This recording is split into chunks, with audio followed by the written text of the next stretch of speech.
I think there's certainly a skill to that and a skill to getting over plateaus, but a lot of growth happens when you land in this pocket of demand that there's just lots of opportunity in. The way I think about it is just spotting these pockets of untapped demand. Changes are coming. We don't quite know how or when yet, but we know it's on its way. Some folks will be able to stay the course, maybe even double down on what they're doing. Others are going to need to pivot. Maybe a little, maybe a lot. I'm Susan Bowles, and you're listening to Break the Ceiling, the show where we break down unconventional strategies you can use to save time, boost your profit, and increase your operational capacity. Now, I'm an optimist. I think most entrepreneurs are. Otherwise, we probably wouldn't stay entrepreneurs for very long. Being a business owner requires you to be resilient, scrappy, and be willing to get back up when you get knocked down. I have often said that the theme song for being a business owner should be Get Back Up Again from the Trolls movie. It's the one I go to when I've had a particularly rough day, week, or whatever, and I think it'll hold true. Our day-to-day might look a little weird right now. Maybe, like me, you are suddenly homeschooling your kids, or your workout routine has been thrown for a loop, or you're suddenly working with a spouse in your space. Maybe all three of those. But even for those of us who work from home on a regular basis, this still doesn't feel normal. It's knocked everybody for a bit of a loop, but we will get back up again because that's what we do. That's who we are. And because there are a load of opportunities coming. Things will shift, sure. But if you listen to this show, you're already pretty smart and scrappy and willing to look for new and unconventional ways to operate, and that's going to be the key here. This month, before all of this happened, we'd been talking about measuring growth and data. And going forward, looking at the data that lives in your business will be more important than ever as you decide if you should pivot or double down. In my work as a CFO, I've gotten the privilege to look behind the scenes at a lot of different companies in a lot of different industries. And what I've found is that most businesses tend to look at similar businesses for examples and ideas about how to operate. Now, I do a lot of that on this show. I talk to service business owners about how they're running their service business and hope that it sparks something interesting for you, because you probably own a service business. But often, the best ideas come from businesses that look nothing like ours. What is standard practice in one industry can be absolutely disruptive and unconventional when you apply it to another. And sometimes, the best, most creative ideas come from unusual places. So today, that's what we're going to do. I'm talking to Justin Jackson. He's the co-founder of Transistor.fm. They're a small two-person bootstrap software company, and bootstrap means that they're funding it themselves as opposed to taking investor money. And that means that measuring growth is incredibly important to them. They do podcast hosting and analytics for folks like Basecamp, Taylor Otwell, VH1, and incidentally, this show. Now, some of the key data that they measure are monthly recurring revenue, or MRR, and churn, which is the number of customers that they lose every month. Now, these are both fabulous metrics for service businesses to look at too. Measuring your MRR, or even just paying attention to what proportion of your revenue comes from recurring versus one-time projects, can be a great indicator of the health of your cash flow, and it's a great example of a metric to take from one industry and apply to your own. Justin and I talk about what they measure at Transistor, but we also talk about opportunities and how to identify them and how to build margins into your business. Now, we recorded this episode a few weeks ago, so while we're not talking specifically about how to react to the current situation, everything we talked about still rings true and was personally extremely helpful. As you're thinking about what to do next, I hope this conversation sparks something creative for you. And if you're struggling to figure out how to react to all of this and you want help coming up with a plan for your business going forward, reach out. I would love to help. You can shoot me an email at susan@scalespark.co or just head to the website scalespark.co and there's a button right at the top that you can click on to book a free call to chat.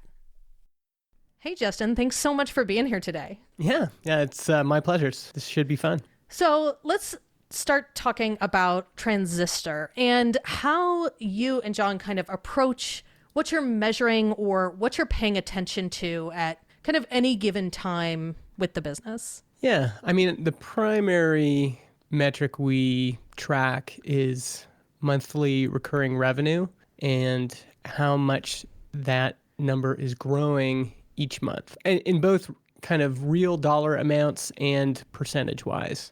Okay, and are you, so if you were tracking one metric, that would be it. Are there kind of secondary indicators of growth that you're paying attention to, or you pretty much focus on that, and as long as it's going up, you're happy? Yeah, I mean, that's the primary one. If that goes down, we're definitely concerned. I keep I keep my eye on churn. So specifically revenue churn, is that going up or down? And I like to see that, around 5% or lower. So yeah, when that goes up or down, I pay attention. I like to see actually one funny metric I follow, and I don't even really have a chart for this, but just how many messages are we getting in our customer support software, like our chat widget and our email?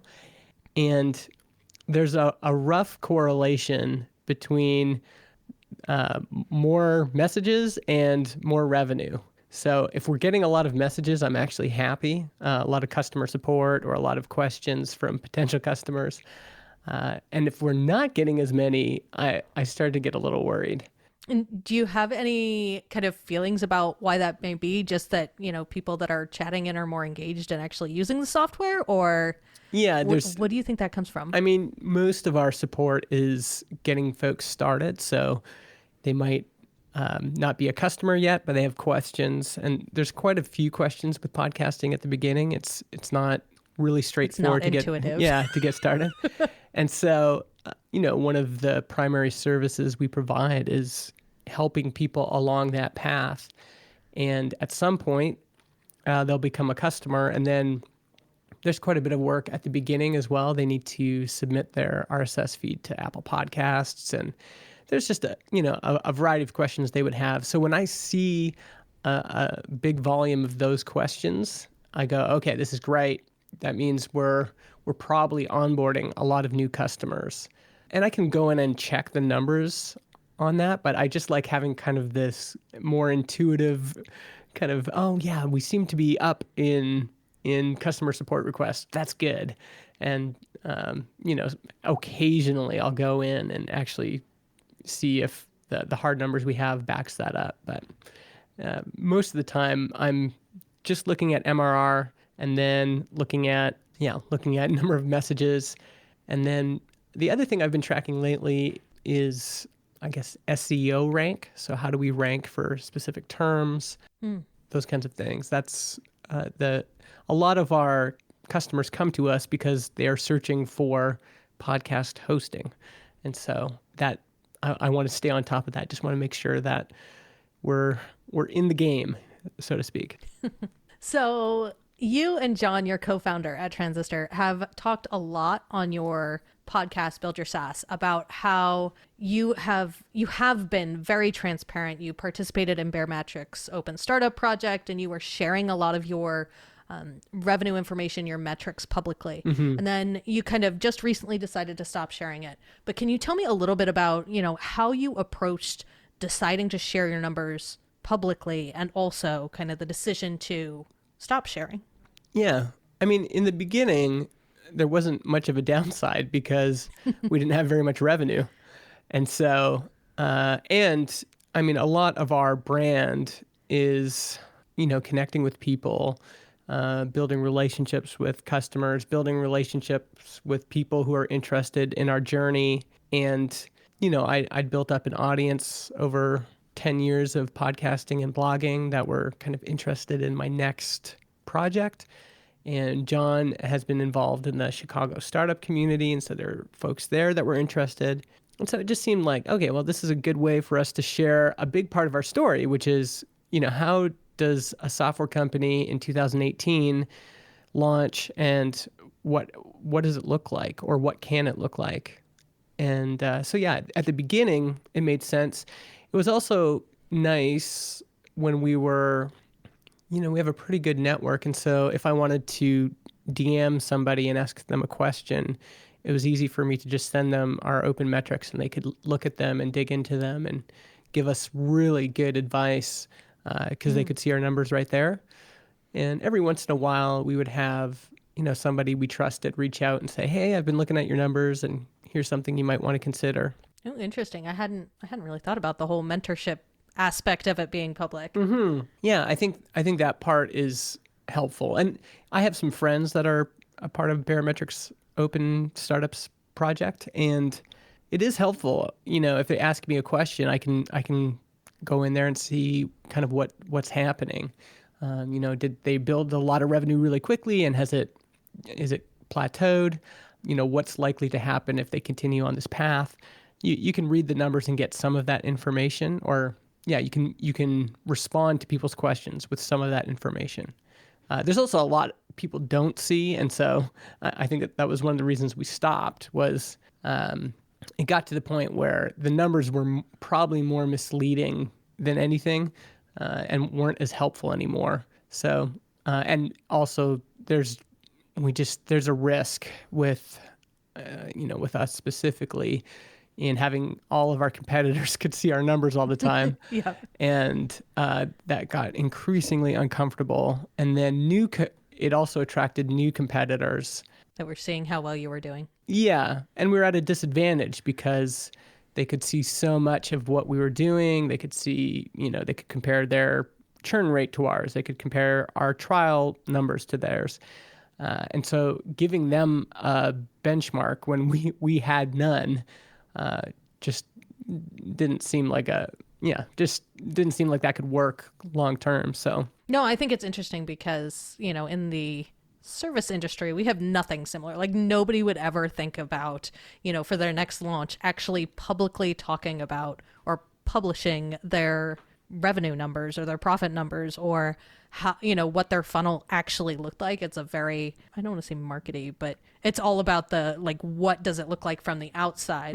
Where for me, it's just really interesting to see that in the startup world, something like that even exists. yeah, That people would be willing to share their numbers at any point, really. yeah. And actually the other benefit I think was just the vulnerability and transparency helps in terms of ego and helps in terms of, trying to pretend you're something you're not, or trying to put on a look that is not real.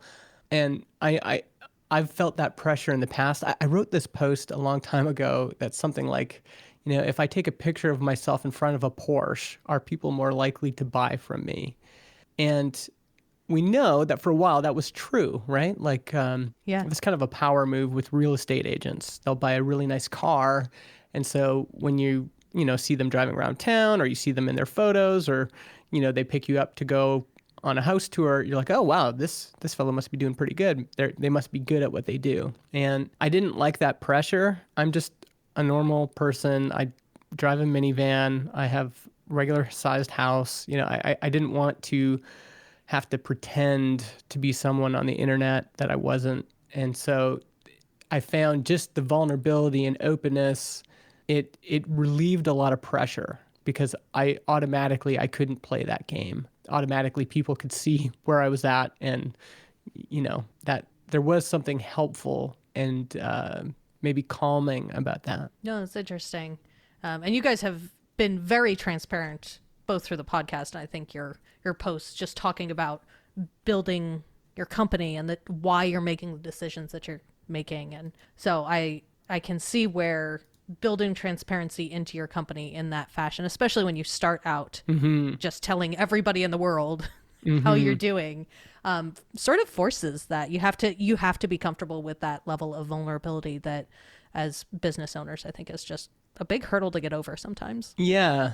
Yeah.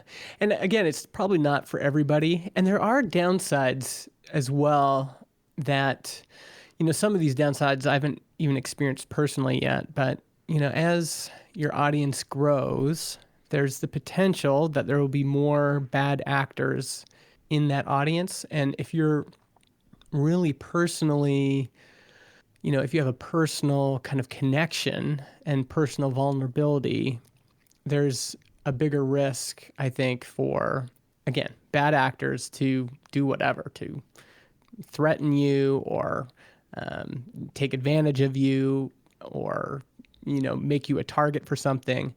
And I think Mm-hmm. that's worth knowing as well. John and I haven't really experienced a lot of that, but it's definitely a risk. And I have friends like Ruben Gamez, who runs bidsketch.com. He doesn't want to be the face of anything. He doesn't want to share any personal transparent posts. He doesn't want people to know who he is.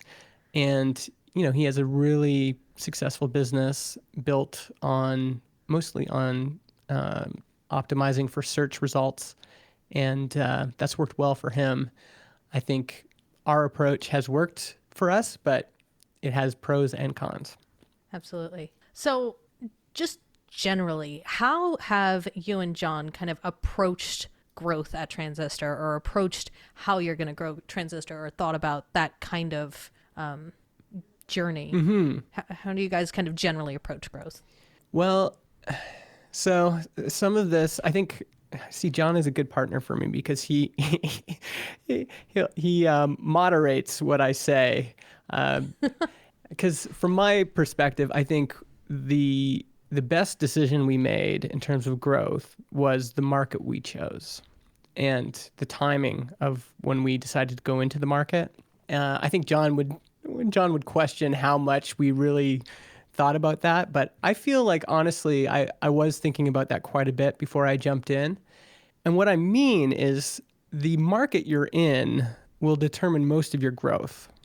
And I can't actually, that quote is from Sahil, the founder of Gumroad, but it's just something that's resonated deeply with me and our experience with Transistor.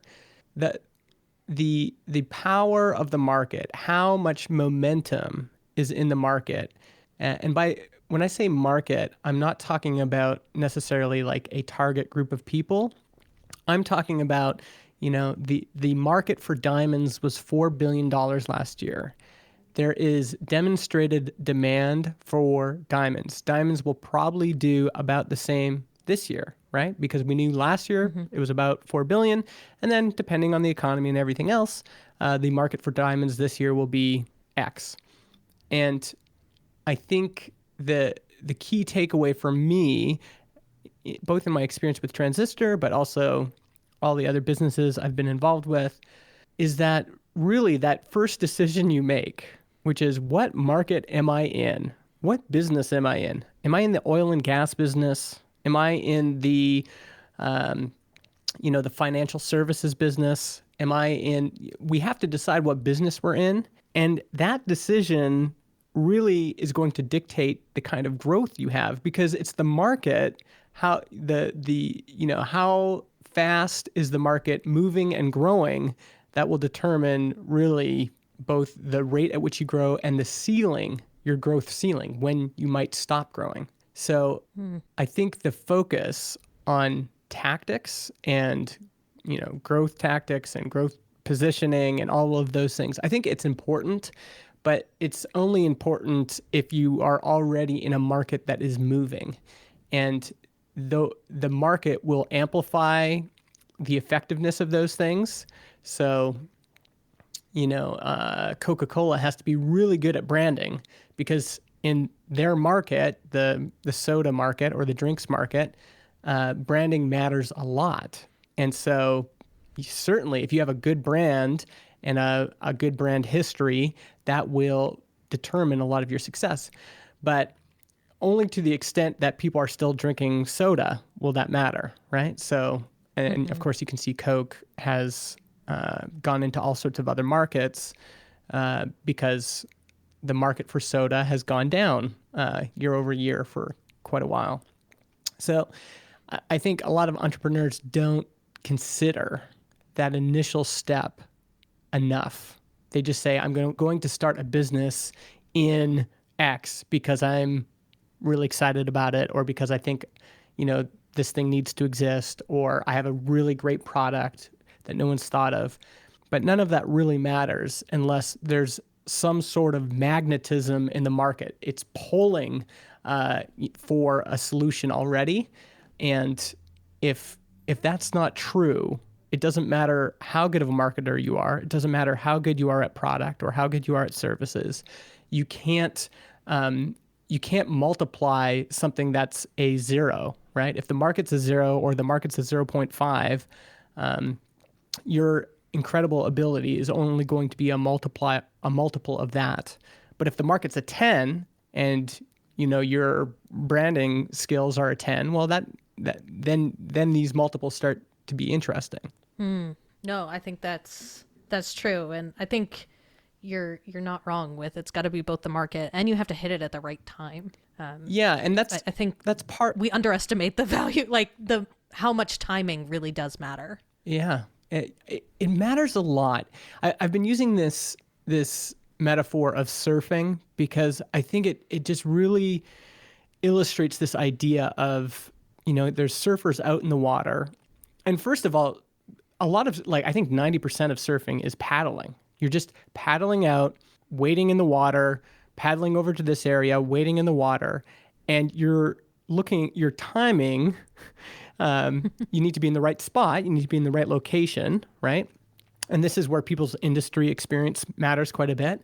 If you're consulting right now and you're in the e-commerce space, you certainly noticed Shopify's rise before I did, or I hope you did anyway, because if you were observing, you'd be like, whoa, you could see way out in the distance, there's this big wave coming called Shopify. And then the next thing is to paddle out and then get your timing right? If you got into Shopify too early, maybe there wasn't enough there.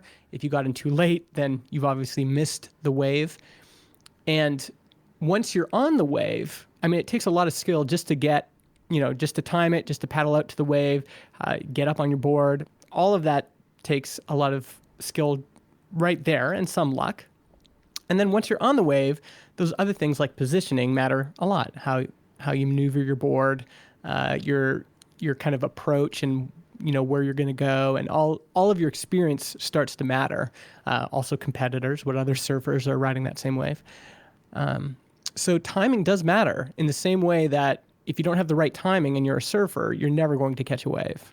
No, I like that. So how have you kind of taken that philosophy and used it with how you approach growth at Transistor? I mean, again, I think You're just in the right place at the right time and trying to take advantage of it? Yeah, I mean, so let's deconstruct right place, right time for a little bit.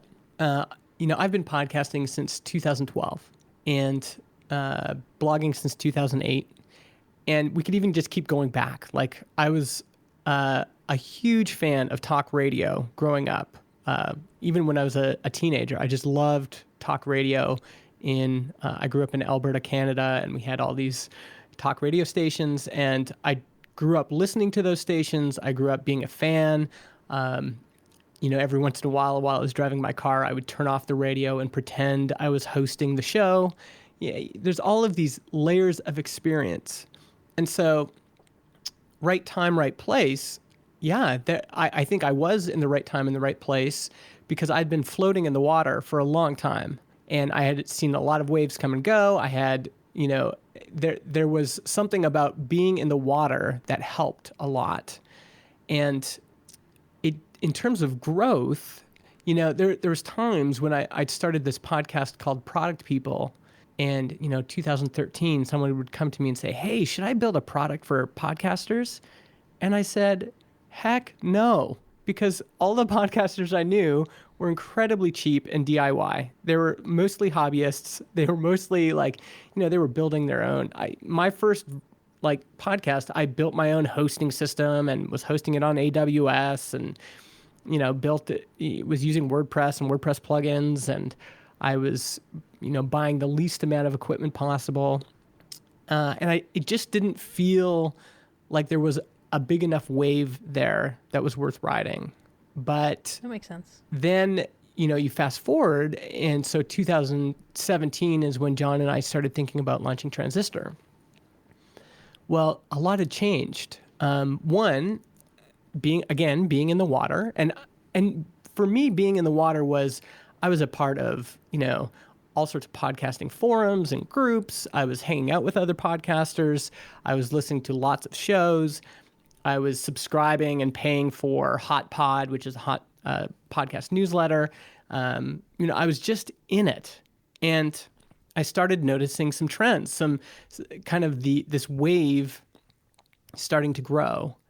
One of those things was companies like Basecamp were hiring full-time podcast staff. They have 2 people who work basically full-time on their podcast rework. And in my head, I'm like, well, that's at least $200,000 just on salaries that they're investing. And then you had companies like Drift and CodePen, and there's all these companies that were getting into it. And so the B2B thing was interesting. It's like, oh, now businesses this is on the business checklist. Like, we need Twitter, we need a blog, and we need a podcast. So that was one trend. Of course, 2016, 2017, there were, I think every week podcasting was in the New York Times, right? So there's all this media attention on podcasting. And I think also just in terms of, my group that I hung out with, I heard more and more people wanted to start their own podcast. And also, the coffee shop test. Like, when you're in the coffee shop and you're ordering coffee, what are people talking about around you? And it used to be, what songs are they listening to? And then what shows are they watching on Netflix? And then gradually, around 2016, 2017, I started hearing people talk about podcasts, right? And normal people, like not people like you and I that had been listening forever. This is like just normal people who don't even really know what app they're using to listen to podcasts, but they like them. So yeah, there was something about all of that made me feel like, oh, okay, this is the wave that's worth paddling out to and trying to get on. And again, it's not a really sexy answer, but for most of our growth is just because I think we caught the wave at the right time, and we grew quite quickly. It's almost like in the beginning, if there's room, if there's space in the market for a new offering, you kind of start gobbling up that demand as quickly as you can, right? It's just as quickly as they're coming in, and you're growing really fast because there's just a lot of demand. It would almost be like if there was a really popular coffee shop in your town and every day the lineup is 1,000 people long, and you're like, okay, there's so much demand for coffee in this town, I'm going to open my own coffee shop. And you open it right next door, and all of a sudden people go, oh, well, instead of standing in line at this place for an hour, I'm going to go to this place. And, every day you open your coffee shop's doors and there's a lineup of people ready there. And maybe for weeks and months, you just have a lot of growth. Every day you're growing more because there's enough demand there. Eventually, that growth stops. And it's not because of anything you've done. It's just because you've kind of sucked up all the oxygen in the room, or all of the easy demand has been gobbled up. And now you're in a kind of more sustained growth phase, and your growth numbers are going to be lower. And I think there's certainly a skill to that, and a skill to getting over plateaus. But, a lot of growth happens when you land in this pocket of demand that, there's just lots of opportunity in. And so I think the way I think about it is just spotting these pockets of untapped demand and then going there and trying to, again, it's almost like growth fills the room, right? So there's walls in the room, and you're like blowing up a balloon, and the balloon will grow really fast as long as it's not hitting those walls, and eventually it hits those walls. And now you can keep putting oxygen you can keep blowing into the balloon, but it's only going to fill at a much slower rate until you find a new room that's, I don't know if that metaphor works, but it's almost all about the opportunity for me, unless there's a tactical element, but I think the tactical element is overemphasized. No, that makes sense. So, I don't know that you guys have necessarily gotten to this phase with Transistor, but how do you kind of think you view the demand of running a company that's sucking up all that really easy available demand in a market, that you picked a good market that is growing, that there is demand that you can kind of just easily suction up, to running a more like a slower growing business with more sustainable growth? Like, that's a very different kind of company that you're running, a very different approach. How do you balance that? How do you make that transition? Yeah, I think we're making that transition right now. I think we, in the beginning, we were growing like 30% month over month, 25% month over month. And now we're probably at about 10% month over month. So still, I mean, 10%. It's still really Yeah, respectable. Yeah. that's still great. But it definitely feels like, okay, the big growth numbers are, until we find a new pocket of untapped demand, we're probably not going to grow again at that rate, right? And it's tricky.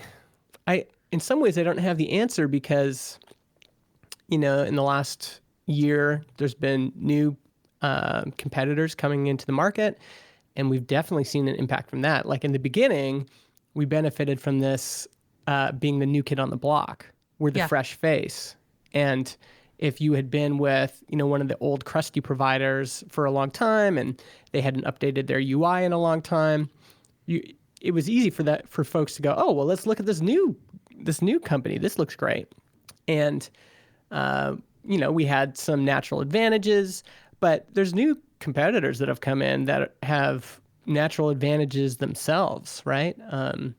One thing I've noted before is that Jon and I aren't really connected to the make money online target market. So there's this whole group of people and a lot of them pay for podcast hosting, and we're not really connected to that market. And so, some competitors who are more connected have some natural advantages there, right? And so, yeah, tactically these days, I'm thinking about, well, how do we respond to that? What do we want to do? Like, if I'm not super excited about that particular group, can I even compete there? And maybe it's not worth it, because if I'm not passionate about it personally, I might not be able to, compete in the same way that they can. So I don't know if there's any easy answers there. I mean, I doubt there, like all evolution of business, I'm sure there's not. Yeah, and I think our one advantage we do have, though, is, we did grow fairly quickly to our current point, and we're still growing now, but we have a lot of margin, both financial margin, but also personal margin, mental margin.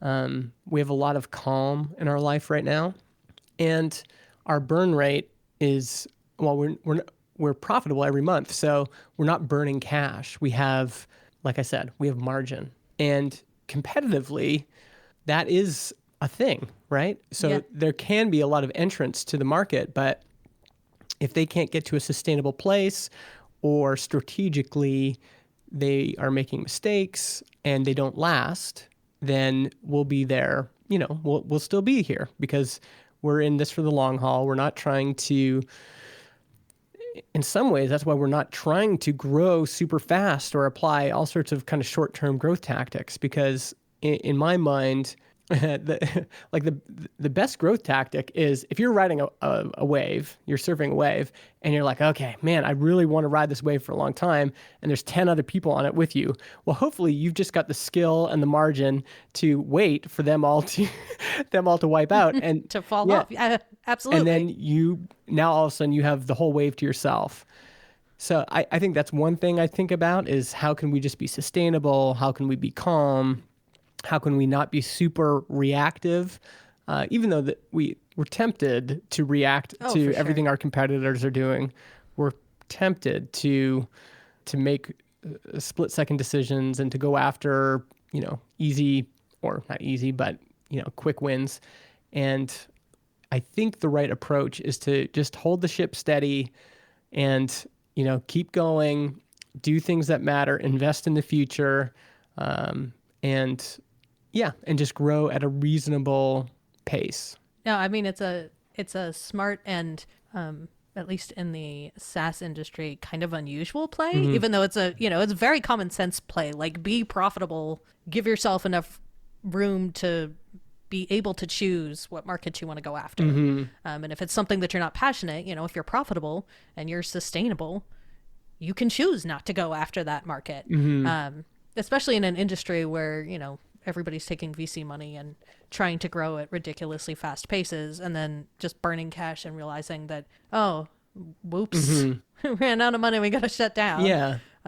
Yeah, I think it's kind of funny, but being conservative is a great growth strategy. Because if you're conservative, if you don't hire, a bunch of people and you're not trying to grow as really quickly. And if you're just kind of holding the ship steady, growing at a good pace, and you've got tons of margin, but everybody else is, playing these games. And we're kind of seeing this work itself out now. Like Lyft and Uber are both trying to IPO. And, their financials are coming out now. And we can see this is just not sustainable. And in some... It never was. That's my problem, is it never was. Like, their business model was never profitable. Yeah, but think about how many, growth hacking case studies you saw. Oh, I know. I know. Everybody's like, oh, I want to be the next Uber. And so I think there's a little bit of a reckoning coming out now. And I think, these things that everybody else was doing, like everybody's buying Facebook ads. And so I've got to buy Facebook ads. And at the beginning, of course, there's good returns for Facebook ads because it's brand new, it's not saturated, But now, there's startups that are basing their funding pitches on all of these high acquisition tactics, like investing in Facebook ads. And it's just not sustainable. It's not a good channel. And part of that is the market you choose, what kind of customers are in that market, how motivated are they to buy just intrinsically? Are they searching with intent for your product? And yeah, so I think we're having in marketing, we're having a little bit of a time of reckoning right now, where those really, those case studies where it's like, oh, wow, they grew 300% month over month using Facebook ads. Now we can look at those retroactively and go, okay, that worked in that 3-month period, but now it's 3 years later and that company has folded. So a long-term view, in my view, feels like that's the best approach.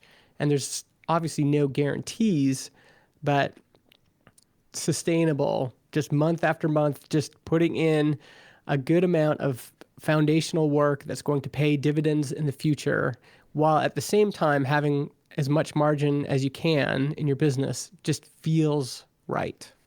I like that. So how you've had businesses before, you've had other industries, other businesses before. How has that experience in other businesses that you've had kind of impacted your philosophy around growth with Transistor now? Like, how did that influence what business you decided to go in, what wave you wanted to catch? Did that have any impact on the kind of conscious choice to start Transistor? Yeah, for sure. One thing that I experienced was, I've been a consultant. I've done online education. Like, I had a book and a course called Marketing for Developers. And one thing that opened my eyes to the power of choosing the right market was meeting Taylor Otwell and Adam Wathan. Taylor Otwell is the creator of a PHP programming framework called Laravel. And by my estimate, I think there's probably something like 5 million PHP developers in the world. And he invited me to come speak at a conference he was doing. And I got there and it felt like I was at an Apple keynote. There's people lined up around the block to get in. These developers are so excited and passionate about Laravel and adore Taylor Otwell. And seeing like, whoa, so much of your potential. And Taylor, admittedly, says he's a terrible at marketing. He doesn't understand it. He doesn't do marketing. He's never bought an ad. He has never even really thought about marketing outside of he announces new products and features at Laracon, this big conference he does, and he emails people and he tweets. But none of it is like focused around growth or growth tactics, in his mind anyway.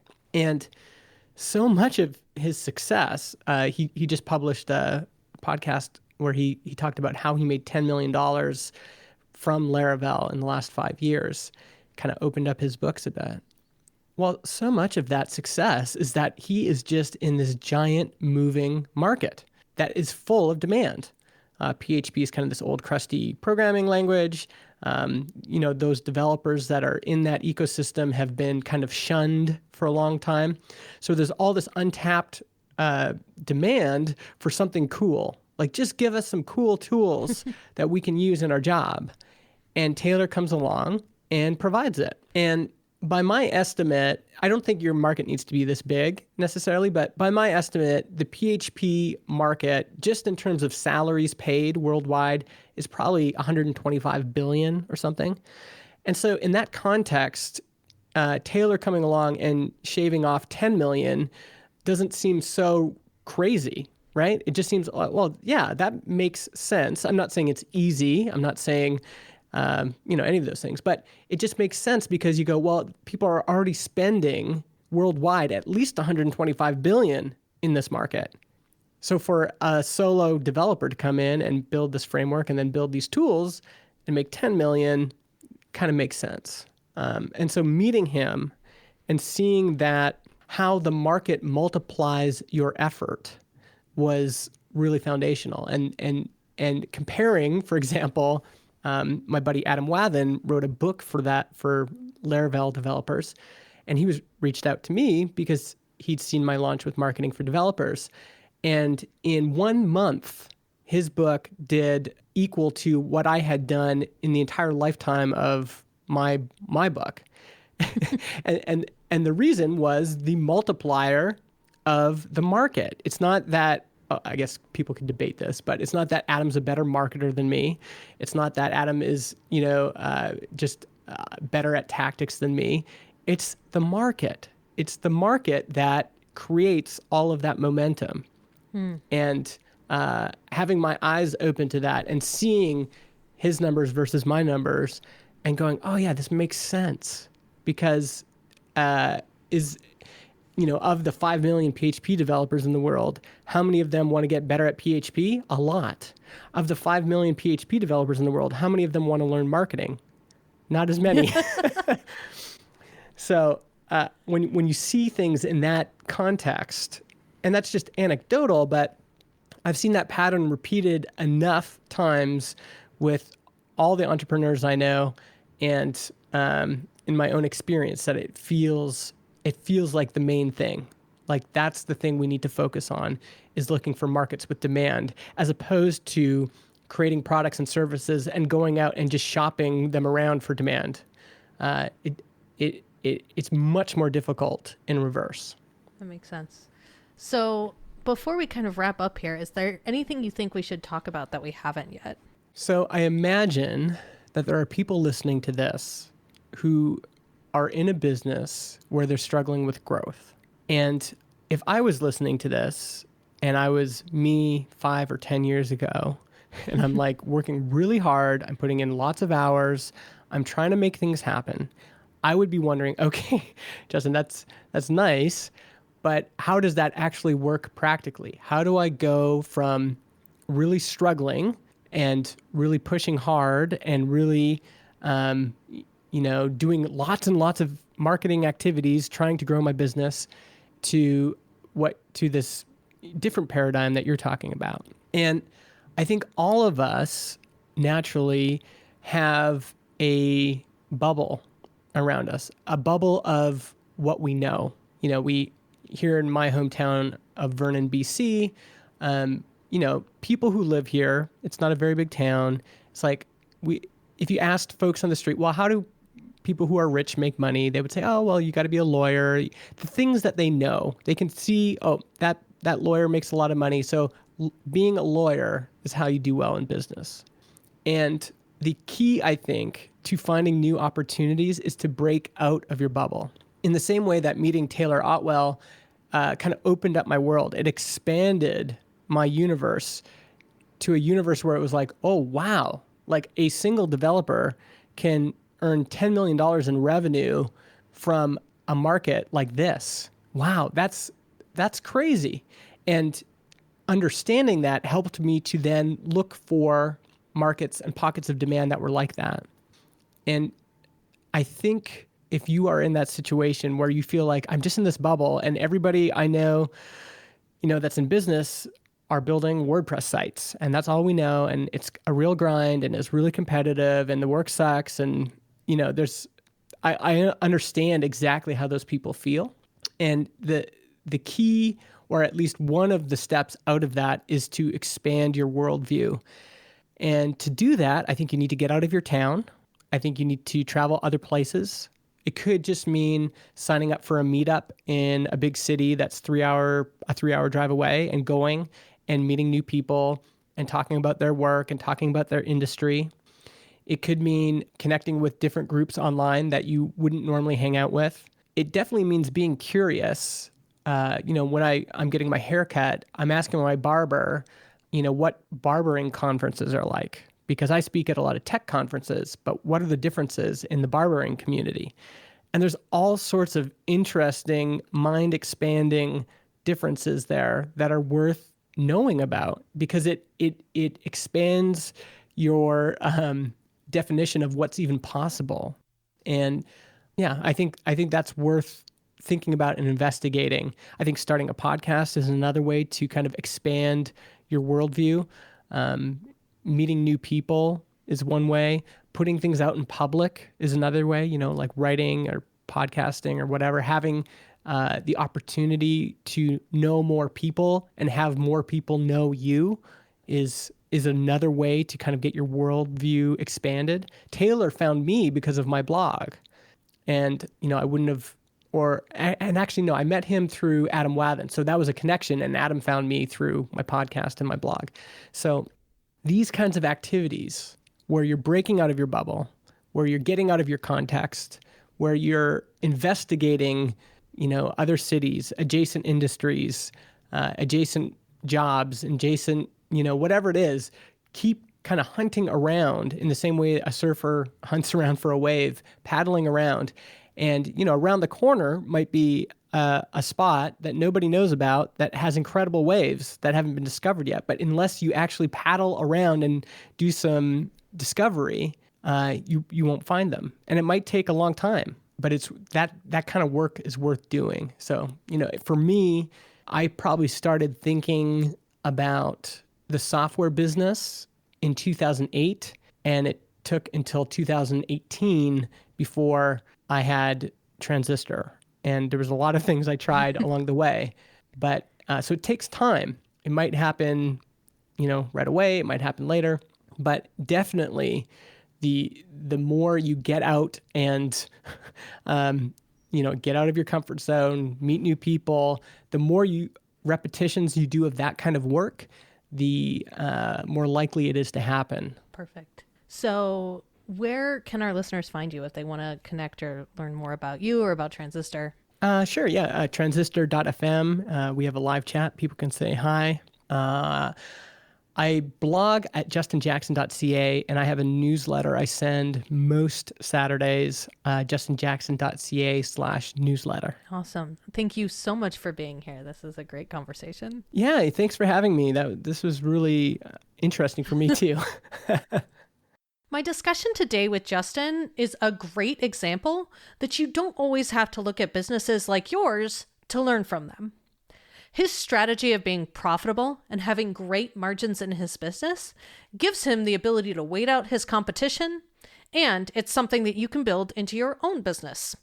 That margin gives him the latitude to carefully consider the next move for his company and not just jump on the next wave that comes. Because he has great margin, both with his time and his finances, Transistor is sustainable. And they can stay that way for the long haul. Justin uses his numbers to keep an eye on that margin and to give him an indicator of where his business and his industry is going. If you're interested in checking out some other software metrics and to see what they're measuring, go check out Baremetrics Open Startup Projects. I'll drop the link in the show notes. There are a ton of startups there, and they share everything. MRR, churn, and customer lifetime value are some really good ones to look at and start tracking in your own business. But have a look there and see what ideas get sparked for you. As we move forward into this new normal together, opportunities will be everywhere. Don't get stuck looking at the folks that look just like you for ideas. Give yourself permission to look at other industries and other business models. And if you're feeling overwhelmed by this whole thing, give yourself permission to just take a break and pause. You don't have to react right now. Be kind to yourself, be kind to each other, and don't forget to wash your hands. And if you're struggling to figure out how to react to all of this, and you just want some help coming up with a plan for your personal business going forward, just reach out. I'd love to help you. You can shoot me an email at susan@scalespark.co, or just head to the website scalespark.co, and you can click on the button right there to book a free call to chat. Now, next week, I'm kicking off a theme talking all about money and cash flow. And I know lots of y'all are thinking about this right now, so make sure you hit subscribe in your favorite podcast player so you don't miss it. Break the Ceiling is produced by Yellow House Media. Our production coordinator is Sean McMullen. This episode was edited by Marty Seefeld with production assistance by Kristen Runvik. And our theme music is Feel So Fly by the Oonders.